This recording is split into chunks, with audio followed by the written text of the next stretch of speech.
उस समय विवेकानंद एक तरीके से कह सकते हैं कि उनका उदय हुआ।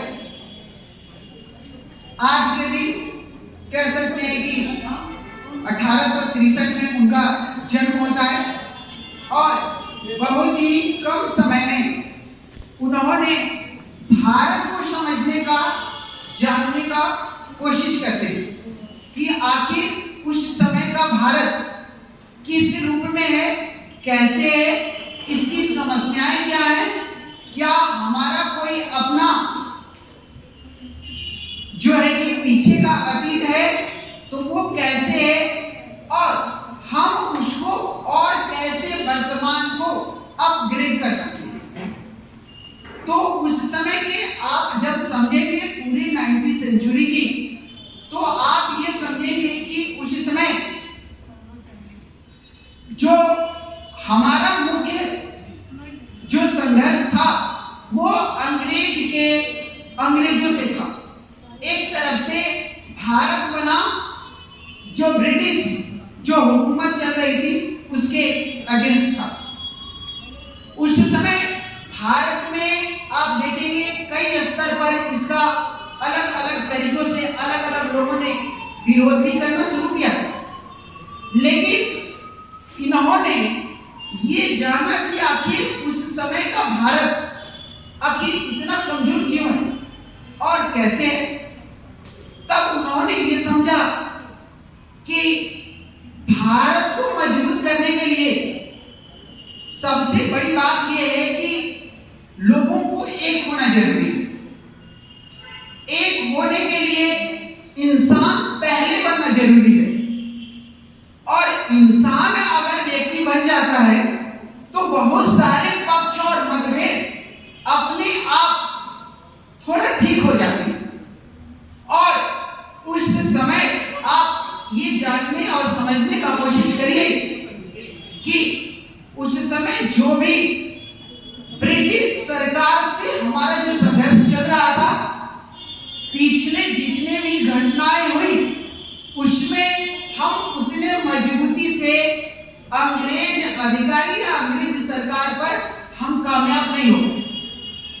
जैसे 1857 का कुछ ही समय पहले, उनके जन्म से पहले क्या हुआ था, एक तरीके से ये घटनाएं हुई थी, लेकिन जब इसका उन्होंने विश्लेषण किया तो ये जाना कि हमारी कमजोरी का मुख्य आधार समाज में हमारी एकता और उस समाज में महिलाओं की स्थिति बहुत ही खराब थी। जब तक हम महिलाओं को जोड़ करके एक नहीं कर सकते अपने में, यानी कि अभी तक जो समाज ये समझ रहा था कि जो पितृसत्तात्मक व्यवस्था थी उस व्यवस्था में पुरुष ही सब कुछ था, उन्होंने ये जाना और सीखा कि समाज का जो विभिन्न 50% आबादी अगर उस व्यवस्था से अलग है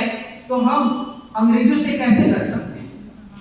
उसको लड़ने के लिए जरूरी है, एकजुट करने के लिए जरूरी ये है कि उसमें हम एजुकेशन का प्रचार प्रसार किया जाए। इसलिए एजुकेशन का जब तक हम लोगों तक पहुंचाने का कोशिश नहीं कर सकते हैं तब तक हमारा समाज और समाज से बनता है देश, तब तक वो मजबूत नहीं हो सकता।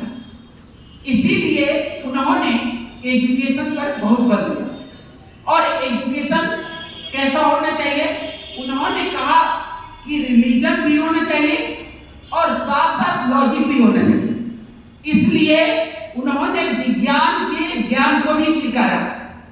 उन्होंने आगे कहा कि अगर उस समय के भारत को अगर मजबूत बनाना है, भारत के लोगों को एक तरीके से दुनिया के सामने मजबूती से उभर कर के आना है, तब हमें उस समय के भारत को मजबूत करना पड़ेगा।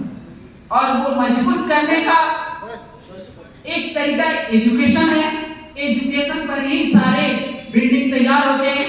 साथ साथ उस समय भारत में आप देखेंगे बड़े स्तर पर गरीबी थी, भूखमरी थी, समाज में अलग अलग स्तर की जो बने हुए थे, उन सबका उन्होंने कहा कि एक तरीके से इसको भी दूर किया जाए। जब तक ये कमजोरियां दूर नहीं होंगी तब तक भारत मजबूत नहीं होगा, और जब तक भारत मजबूत और एक नहीं होगा तब तक हम अंग्रेजों से नहीं लड़ सकते। इसलिए जो है कि ये होना जरूरी है। इसके साथ साथ उन्होंने जो है कि और बातें कही। उन्होंने कहा कि जो गरीब लोग हैं, जो उस समय उनको एक तरीके से इंसान दुनिया में, उन्होंने कहा कि सभी लोग क्या है, एक इंसान। तो इंसान के बीच मतभेद जो है होता है, लेकिन मतभेद ना हो, विचारों में मतभेद हो सकता है, लेकिन विचारों में मतभेद के कारण संघर्ष हो, ये मानवता के लिए सही नहीं।